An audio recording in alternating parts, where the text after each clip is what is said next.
Karamihan sa tao ay ginugugol ang buo nilang buhay sa pagsisikap na kontrolin ang mga bagay na lampas sa kanilang kakayahan. At kapag natuklasan nilang hindi nila ito magawa, huli na ang lahat. Namamatay silang nalilito, walang laman ang kalooban, na may pakiramdam na may laging kulang, na parabang dumaan lang ang buhay ng hindi nila tunay na naranasan. Ito ang mga taong nagsasayang ng mga taon sa paghahambing sa sarili sa iba, nagiging bigo, sinisisi ang lahat, naniniwalang darating ang kaligayahan kapag tuluyan ng umayo ng mundo sa kanilang inaasahan. Ngunit paano kung ang problema ay hindi kailanman ang mundo, kundi ang iyong pagtugon dito? Si Marcus Aurelius, ang pilosopong emperador, ay nabuhay sa gitna ng digmaan, pagkalugi at patuloy na pressure. Gayunpaman, napanatili niya ang kalmado niyang isip, matatag na layunin at payapang kaluluwa. Hindi lang siya naghari sa isang imperyo, kundi natuturing pamahalaan ang kanyang sarili. Ang 12 tuntunin na iyong matutuklasan ngayon ay hindi lang simpleng payo. Ang mga ito ay mga kasangkapan na dinisenyo upang pilitin ang iyong isip na ayusin ang sarili nito, ituwid ang iyong buhay, at sa wakas ay palayain ka mula sa gulo ng isip na bumibihag sa napakarami. Kung papanoorin mo ang video na ito hanggang sa dulo at isasabuhay ang bawat aral, matutuklasan mo ang isang malalim na katotohanan.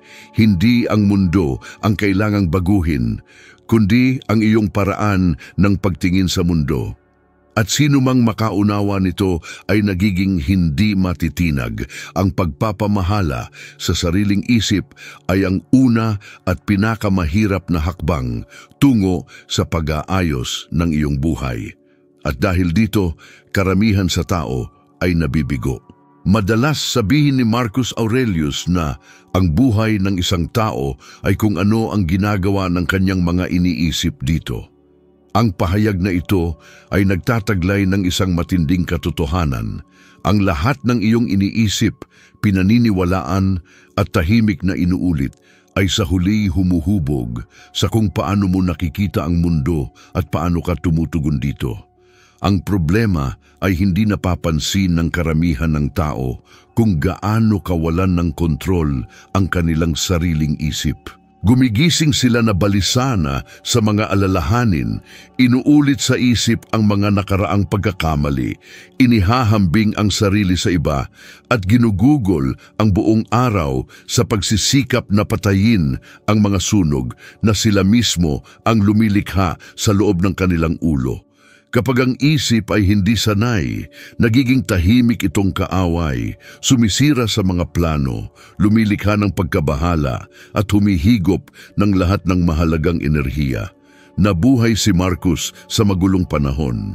Siya ang emperador ng Roma sa gitna ng mga digmaan, pagtataksil at epidemya. Gayunpaman, nagawa niyang manatiling kalmado, gumawa ng matalinong desisyon at sumulat ng malalim na pagninilay tungkol sa kapanatagan at pagpipigil sa sarili. Naunawaan niya na palaging umiiral ang kaguluhan sa labas, ngunit ang tunay na nagtatakda ng pagdurusa ay kung ano ang nangyayari sa loob natin. Nang isulat niya, may kapangyarihan ka sa iyong isip, hindi sa mga pangyayari. Mapagtanto mo ito at makakahanap ka ng lakas. Inilarawan niya ang fundamental na prinsipyo ng panloob na pagpapamahala. Ngayon, iba na ang mga labanan, ngunit ang likas na katangian ng tao ay nananatiling pareho. Karamihan sa tao ay nakikipaglaban sa mga di nakikitang giyera sa loob ng kanilang ulo. Ang labis na impormasyon, ang mga hinihingi, ang takot sa hinaharap at patuloy na paghahambing sa social media ay lumilikha ng isang uri ng ingay sa isip na nagpapanatili sa lahat sa isang permanenteng estado ng pagiging alerto. Ito ang dahilan kung bakit napakarami ang natutulog, napagod at gumigising na pagod. Ang katawan ay nagpapahinga, ngunit ang isip ay hindi. At kapag ang pattern na ito ay paulit-ulit ng matagal, ang isang tao ay nagsisimulang mawalan ng kontrol sa kanyang sarili.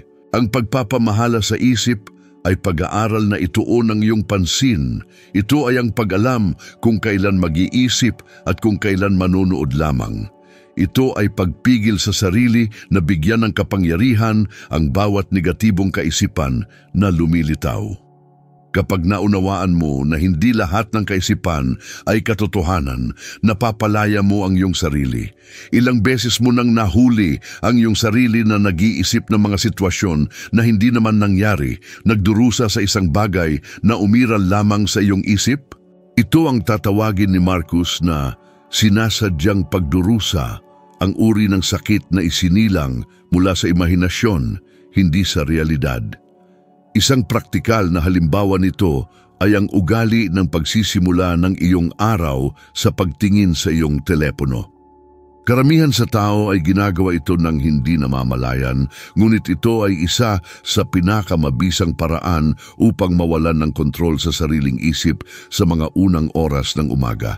Sa sandaling magising sila, isinasuko ng isang tao ang kanilang atensyon sa mga notifikasyon, paghahambing at ingay ng mundo. At ang natitirang bahagi ng araw ay nagiging isang kadena ng reaksyon. Si Marcus, sa kabilang banda, ay ginawa itong ugali na simula ng kanyang mga umaga sa pagninilay.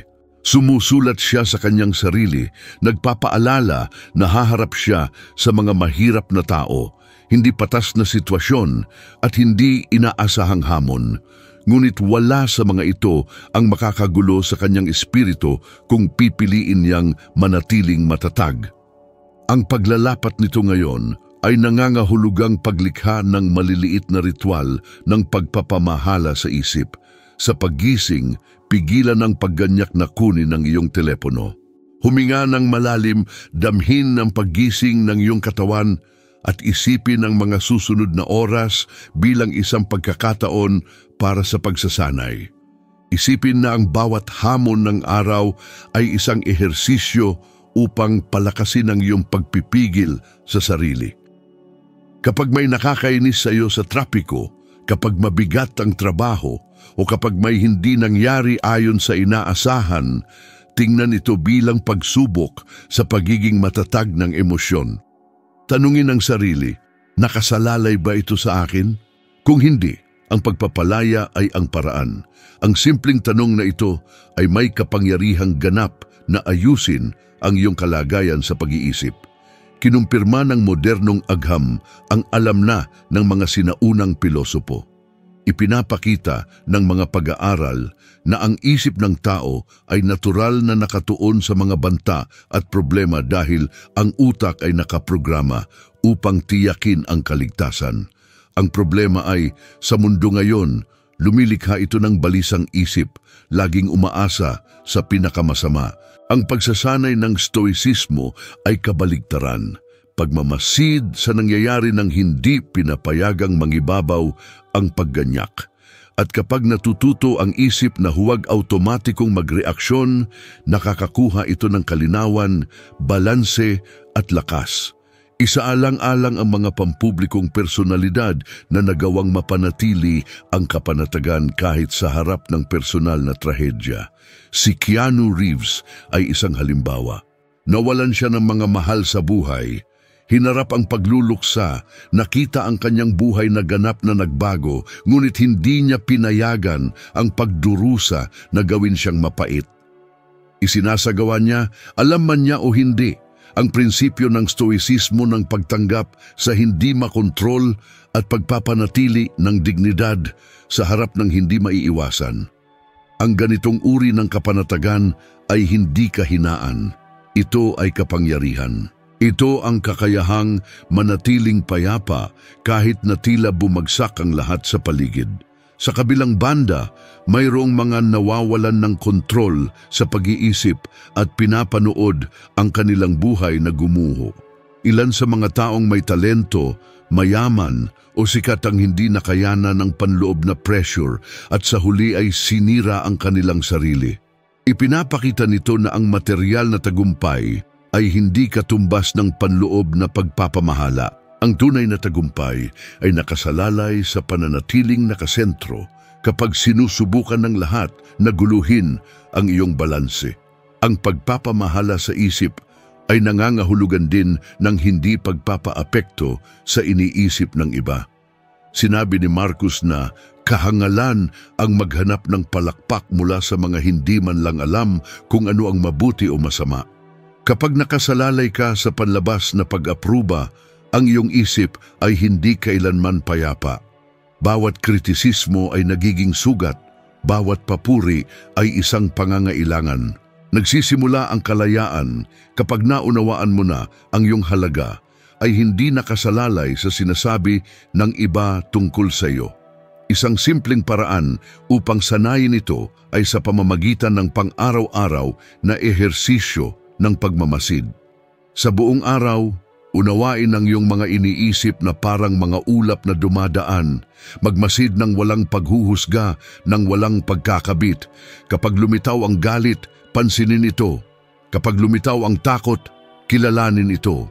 At kapag sinubukan ng isang negatibong kaisipan na mangibabaw, sabihin sa sarili, ito ay isa lamang kaisipan, hindi ito realidad.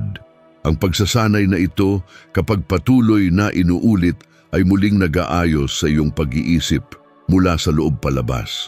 Hinarap ni Marcus Aurelius ang mga pagkalugi, digmaan at pagtataksil, ngunit hindi niya pinayagan ang alinman sa mga bagay na ito na nakawin ang kanyang panloob na kapayapaan. Alam niya na ang isip, kapag sinanay, ay isang kalasag laban sa kaguluhan. Kapag natuto kang gamitin ito bilang kakampi, matutuklasan mo na walang mas dakilang kapangyarihan kaysa sa pagkontrol sa iyong sarili. Dahil ang sinumang nagpapamahala sa kanyang sariling isip ay nagpapamahala sa kanyang sariling tadhana. Ang sakit, ang pinakatunay na pagsubok ng kaluluwa.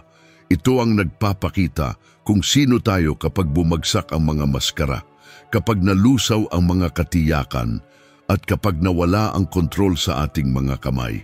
Naunawaan ni Marcus Aurelius na ang sakit ay hindi kaaway, kundi isang guro. Madalas niyang sabihin na ang balakid ay ang daan at ang pariralang ito ay nagtataglay ng karunungan na kakaunti ang may lakas ng loob na ilapat.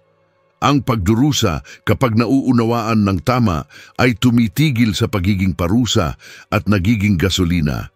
Ngunit karamihan ng tao ay sinusubukang takasan ito at iyon mismo ang dahilan kung bakit sila nananatiling nakulong. Nabubuhay tayo sa isang panahon kung saan ang anumang kakulangan sa ginhawa ay itinuturing na isang bagay na dapat iwasan.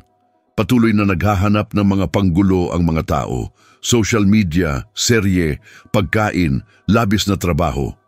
Lahat ay upang takasan ng isang pakiramdam na sa esensya ay natural na bahagi lamang ng buhay.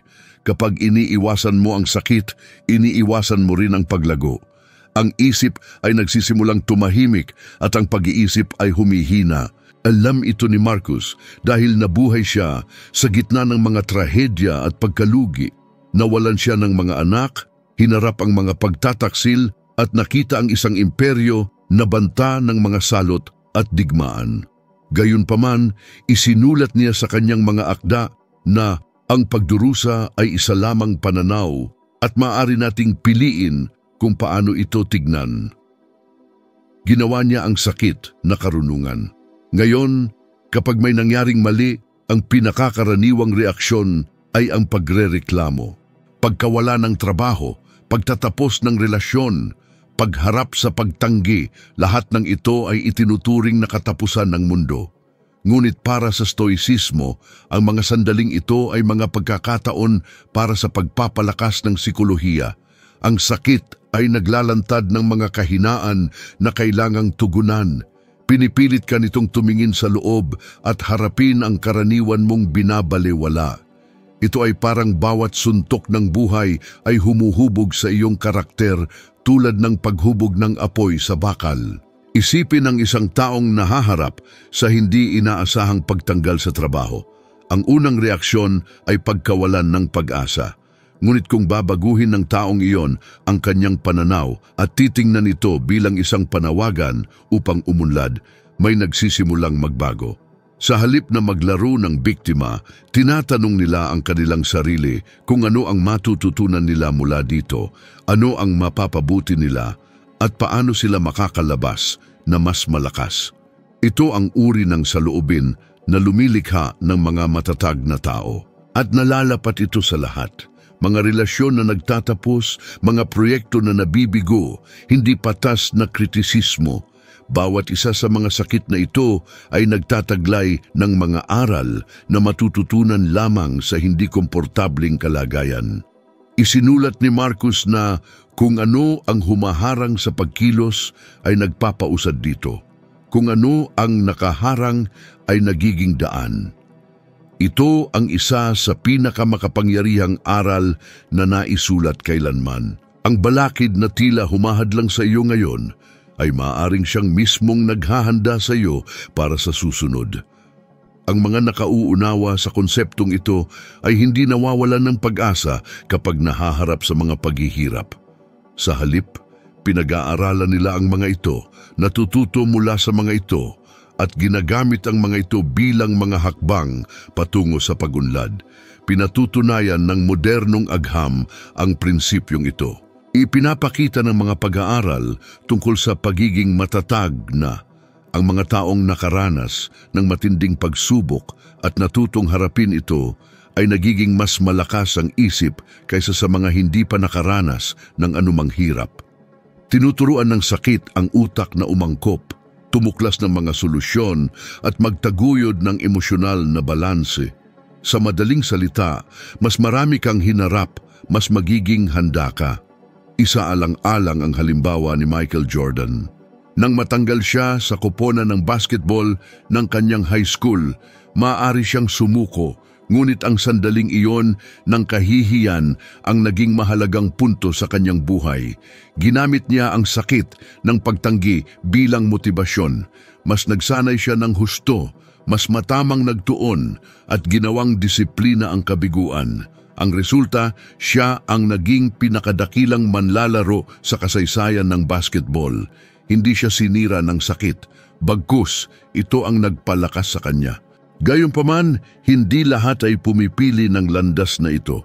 Ang ilan ay nawawala sa sarili sa pagtatangkang takasan ng sakit, naghahanap ng mabilis na kaginhawaan at unti-unting winawasak ang sarili. Ang mga adiksyon, nakakalason na relasyon, padalos-dalos na pag-uugali, lahat ng ito ay nagmumula sa kawalan ng kakayahang tiisin ang hirap. At dito mismo nagiging gabay ang Stoicism. Itinuturo nito na walang paraan upang mabuhay ng walang sakit, ngunit may paraan upang mabuhay ng higit pa rito. Nasa kung paano ka magre-react ang pagkakaiba. Isipin kung ilang beses ka dinala ng tila parusa sa isang mas mabuting lugar. Ilang pagkalugi ang sa katunayan ay mga biyayang nakatago. Ilang kabiguan ang nagpakita sa iyo kung ano ang tunay mong gusto. Nakita ito ni Marcus Aurelius ng malinaw. Naniniwala siya na matalino ang kalikasan at ang lahat ng nangyayari ay bahagi ng mas malaking daloy na hindi natin kontrolado.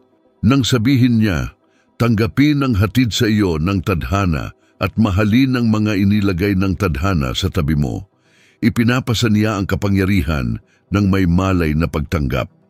Ang pagtanggap ng sakit ay hindi pagsunod, kundi pag-unawa. Ito ay upang maunawaan na ang lahat ay may layunin kahit hindi ito agad nakikita. Ang pag-unawang ito ay nagtataguyod ng isang uri ng panloob na kapayapaan na hindi kayang sirain ng anumang panlabas na sitwasyon. At kapag ang isip ay nag-oorganisa ng sarili sa ganitong paraan, maging ang mga paghihirap ay nawawalan ng kapangyarihang manggulo. Isang malinaw na halimbawa nito ang makikita sa mga atleta na may mataas na pagganap. Natututo silang tingnan ang hirap bilang bahagi ng proseso. Nagsasanay sila hanggang sa mapagod ng husto, humaharap sa mga pagkatalo at pinsala, ngunit nagpapatuloy sila dahil nauunawaan nilang ang sakit ay ang halaga ng pag-unlad. Gayon din sa buhay. Ang mga umiiwas sa pagpupursige ay umiiwas din sa paglago. Isang mahalagang pagsasanay upang ilapat ang aral na ito ay simulan ang pagtingin sa bawat mahirap na sitwasyon bilang pagsasanay sa pag-iisip. Kapag may nakakabigo sa iyo, sa halip na magalit o sumuko, huminto at magmuni-muni, ano ang sinusubukang ituro sa akin ng sakit na ito? Ano ang makukuha ko rito? Ang simpleng pagbabagong ito ng pananaw ay ginagawang pagkatuto ang pagdurusa. At kung nagdududa ka pa rin sa kapangyarihan nito, obserbahan kung ano ang nangyayari kapag sinimulan itong gawin ng isang tao. Unti-unti, nagiging mas kalmado sila, mas matiisin at mas tiwala sa sarili. Ang mga sitwasyong minsang nagdulot ng kawalan ng pag-asa ay ngayon ay tinitingnan ng may kapanatagan. Para bang ang mundo ay nananatiling hindi nagbabago, ngunit ang paraan ng pagtingin dito ay lubos na nagbabago. Naunawaan ni Marcus Aurelius na ang sakit ay hindi maiiwasan, ngunit ang pagdurusa ay isang pagpili. Pinili niyang lumago sa pamamagitan nito. At iyan ang nagpapawalang hanggan sa kanyang mga turo. Ang sakit ay ang apoy na nagpapadalisay. Ito ang paraan kung paano inaayos ng kaluluwa ang sarili. Ang pagtakas dito ay pagtanggi sa sariling pag-unlad. Kapag natuto kang magtiis at kumuha ng lakas mula sa hirap, matutuklasan mo na sa bawat paghihirap ay may nakatagong pagkakataon upang maging isang mas mabuting tao. At dito mismo nagsisimulang umayo ng isip sa katotohanan, humihinto sa paglaban at nagsisimulang dumaloy. Sa balansing ito isinisilang ang tunay na kapayapaan. Ang pamumuhay ng may layunin ay isa sa pinakamahirap at kasabay nito pinakamalalayang gawain sa pag-iral ng tao. Karamihan sa mga tao ay nabubuhay ng naka-autopilot. Nagre-react sa mga pangyayari, inuulit ang mga nakagawian at tinatawag itong buhay. Sinasakyan nila ang agos, nagtatrabaho dahil sa obligasyon, naghahanap ng kaginhawaan, ngunit bihira silang huminto upang tanungin ang sarili kung ano ba talaga ang ginagawa nila rito. Naunawaan ni Marcus Aurelius na ang pamumuhay ng walang layunin ay pag-aaksaya ng pinakamahalagang oras na mayroon tayo.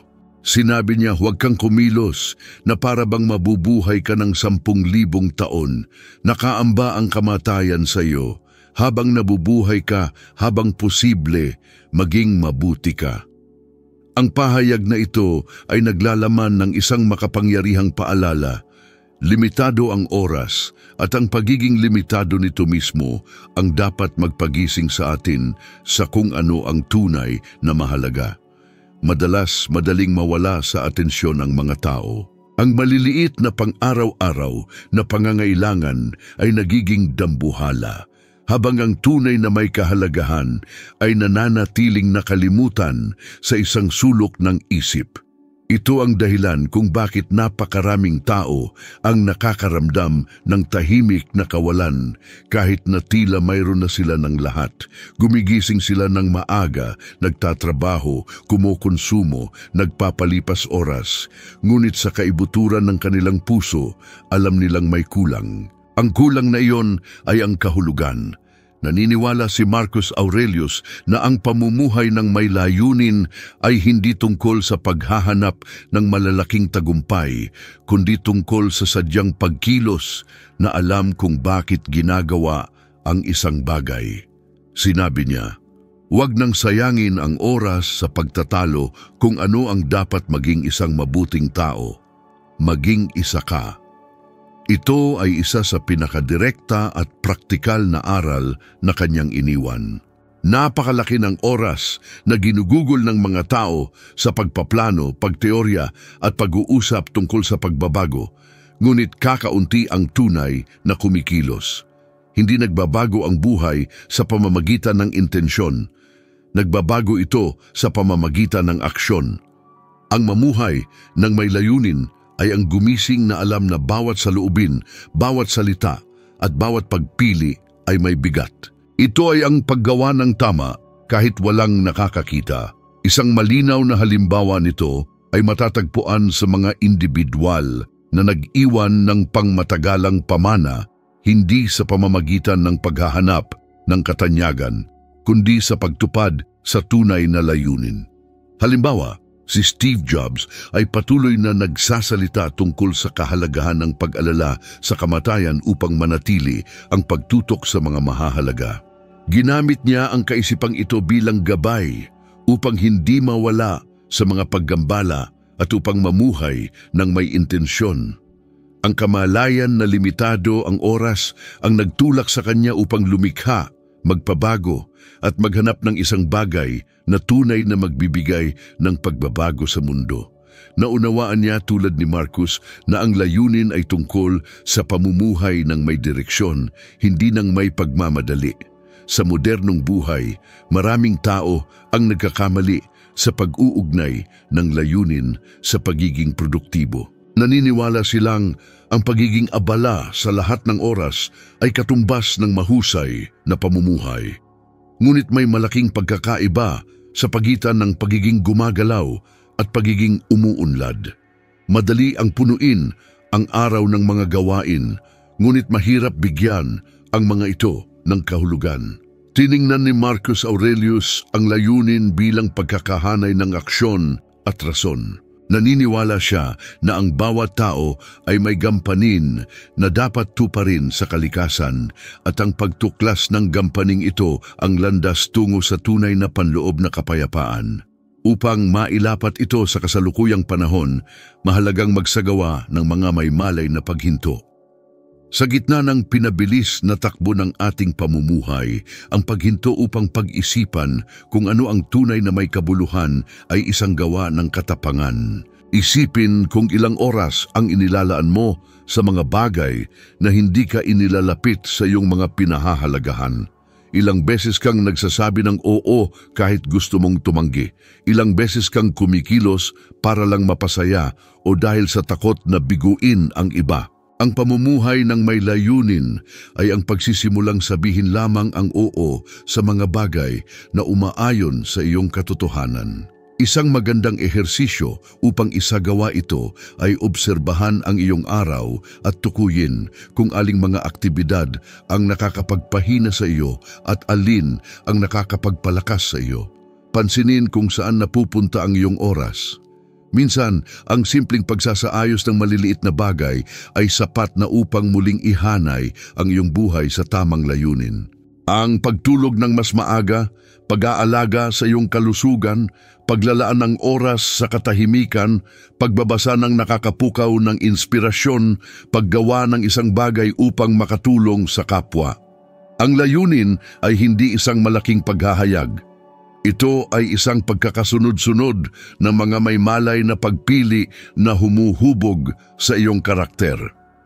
Ipinapakita ng mga pananaliksik na ang mga individual na may malinaw na layunin ay nabubuhay ng mas mahaba at mas mabuti.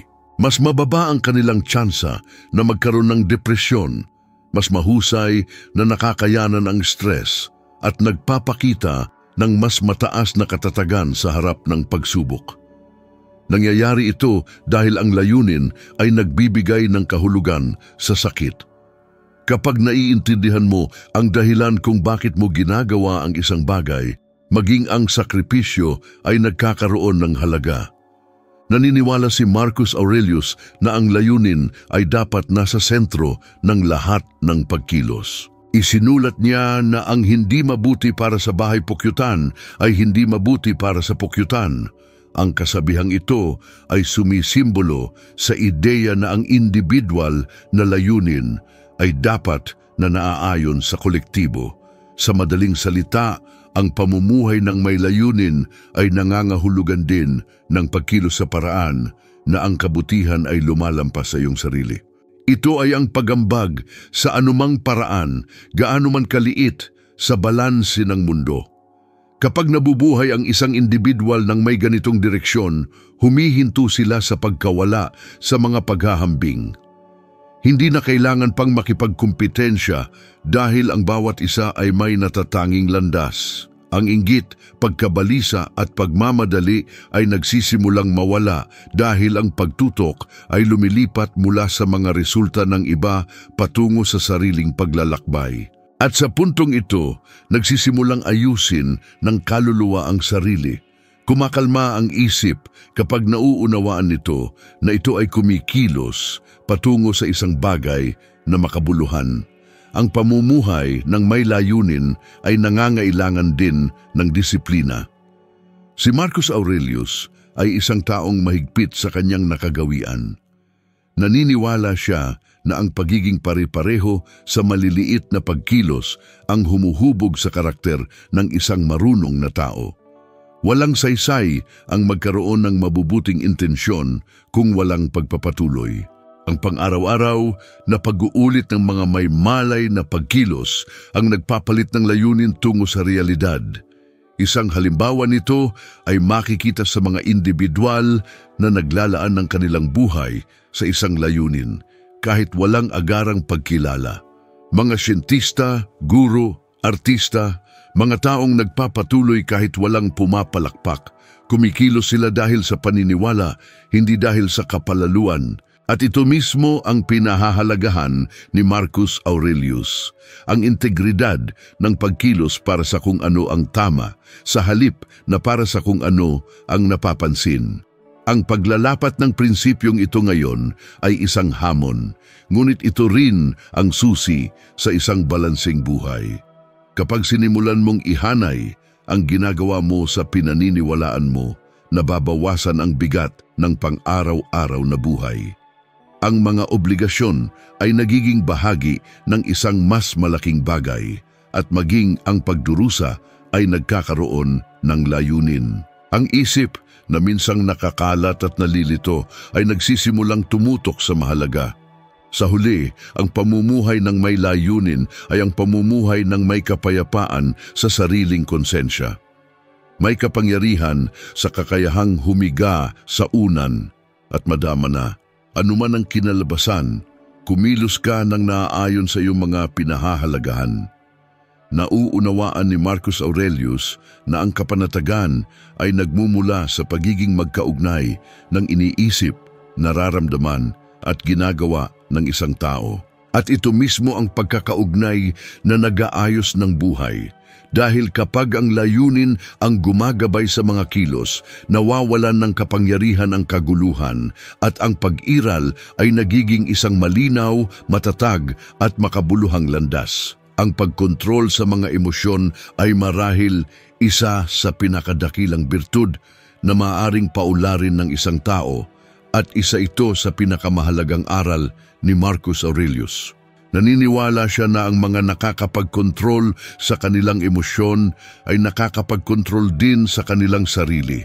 At ang mga nakakapagkontrol sa kanilang sarili ay nagiging hindi matitinag sa harap ng buhay. Karamihan sa mga tao ay dinadala ng bugso ng damdamin. Nagre-react ng walang pag-iisip, nagsasalita ng walang pagmumuni-muni at kumikilos dahil sa galit, takot o pagmamataas. At kapag ang emosyon ang kumontrol, nawawala ang luhika.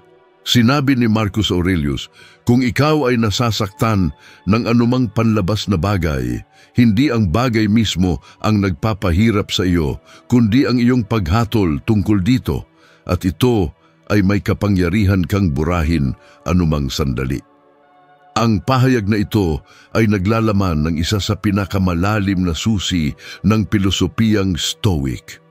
Ang tunay na nakakaapekto sa atin ay hindi ang nangyayari, kundi kung paano tayo tumutugon sa nangyayari.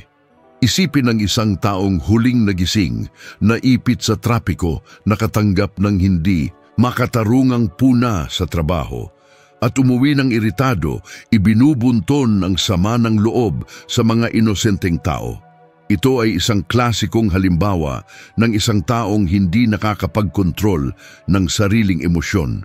Ang buhay ay laging maglalahad ng mga sitwasyong hindi natin kontrolado, ngunit ang ating pagtugon sa mga ito ay isang pagpipilian. Nauunawaan ni Marcus Aurelius na ang pagpipigil sa sarili ang nagpapahiwatig ng pagkakaiba ng isang taong makatwiran sa isang ordinaryong tao. Alam niyang hindi mahuhulaan ang panlabas na mundo, ngunit ang isip ay maaaring sanayin upang manatiling matatag kahit na tila guguho ang lahat. Ang pagkontrol sa mga emosyon ay hindi nangangahulugang pagpigil sa mga ito. Nangangahulugan ito ng pag-unawa sa mga ito bago ka kumilos. Ito ay tulad ng pag-aaral magmaneho sa isang paikot-ikot na kalsada. Hindi mo makokontrol ang daan, ngunit makokontrol mo ang manibela. Kapag lumitaw ang galit, halimbawa, posible na kilalanin ito, huminga at magpasya na huwag itong hayaang gumabay sa iyong mga kilos. Patuloy na isinusulat ni Marcus Aurelius sa kanyang sarili ang tungkol dito bilang isang paraan upang mapanatili ang balanse. Sinabi niya, ang pinakamahusay na paghihiganti ay ang hindi maging katulad niya na nagdulot ng kapinsalaan. Sa madaling salita, ang hindi pagtugon sa parehong negatibong enerhiya na ating natatanggap ang siyang tunay na nagpapalaya sa atin. Isang praktikal na halimbawa nito ay sa personal na ugnayan. Ilang ulit na may nagsasabi ng bagay na nakakasakit sa atin at nang hindi nag-iisip, tumutugon tayo ng agresibo. Pagkatapos pinagsisisihan natin ito, ngunit huli na ang lahat. Pinipigilan ng pagkontrol sa emosyon ang ganitong uri ng pagkakamali. Kapag natuto kang magmasid bago tumugon, nawawalan ng kapangyarihan ng galit. Ang katahimikan, kadalasan, ay nagiging mas makapangyarihang tugon kaysa anumang salita. At ang pagkontrol na ito sa emosyon ay hindi tanda ng kahinaan kundi ng kalakasan. Mas matinding tapang ang kailangan upang manatiling kalmado kaysa sumabog. Nabuhay si Marcus Aurelius sa gitna ng mga digmaan, pagtataksil at matinding krisis pampulitika. Sa kabila nito, namuno siya ng may kapanatagan, laging nagsisikap na kumilos ng patas at may balanse. Alam niyang ang isang pinunong dinadaig ng emosyon ay hindi makakagawa ng matatalinong desisyon. At ito ay totoo rin sa pang-araw-araw na buhay. Isang magulang na nawawalan ng kontrol sa kanyang mga anak, isang amo na ibinubunton ang pagkabigo sa mga nasasakupan, isang kapareha na kumikilos dahil sa selos. Lahat ng mga halimbawang ito ay nagpapakita kung paano sinisira ng kawalan ng kontrol sa emosyon ang mga ugnayan, oportunidad at maging ang paggalang sa sarili. Upang mapatibay ang pagkontrol sa mga emosyon, kinakailangan ang patuloy na pagmamasid. Sa halip na kaagad na tumugon, mahalaga na lumikha ng espasyo sa pagitan ng pampasigla at ng tugon. Sa espasyong iyon, matatagpuan ang kalayaan. Ang kalayaang pumili kung ano ang gagawin, kung ano ang sasabihin, at lalo na kung ano ang hindi gagawin. Sinabi ni Marcus Aurelius, may kapangyarihan ka sa iyong isip, hindi sa mga panlabas na pangyayari. Maunawaan ito at makakahanap ka ng lakas. Ang pananaw na ito ang nagbabago sa paraan ng ating pagharap sa mga hamon. Sa mga sitwasyong nakakapagdulot ng stress, halimbawa, kapag may hindi nangyayari ayon sa plano, karaniwan ang makaramdam ng pagkabigo at galit. Ngunit natututo ang isang stoic na tanggapin ang hindi mababago at kumilos lamang sa kung ano ang nasa kanyang abot kamay. Kung mawalan ng trabaho ang isang tao, maaari siyang pumili na malunod sa sama ng loob o gamitin ang sitwasyon bilang pampasigla upang magsimulang muli. Ang pagkakaiba sa pagitan ng isa at ng isa ay wala sa mismong pangyayari, kundi sa kung paano tumutugon ang isip dito, isang praktikal na ehersisyo upang mapaunlad ang pagkontrol sa emosyon ay ang araw-araw na pagmumuni-muni. Bago matulog, balikan ang iyong araw at tanungin ang sarili kung sa anong mga sandali ka nawalan ng kontrol at bakit. Ang patuloy na pagsusuri sa sarili na ito na ginawa ni Marcus Aurelius sa kanyang mga sinulat ay nakakatulong na matukoy ang mga pattern at mapahina ang mga automatikong reaksyon. Sa paglipas ng panahon, Napagtatanto mo na ang mga emosyon ay tumitigil sa pagdomina at nagsisimulang magsilbing mga senyales. Ang galit, halimbawa, ay nagpapahiwatig na may kailangang bigyan ng pansin. Ang takot na may kailangang paghandaan. Ang kalungkutan na may kailangang unawain at paghilumin. Kapag natuto kang basahin ang mga emosyon sa ganitong paraan, tumitigil sila sa pagiging kaaway at nagiging kakampi. Ang pagkontrol sa emosyon ay mahalaga rin para mapanatili ang mental na kalusugan.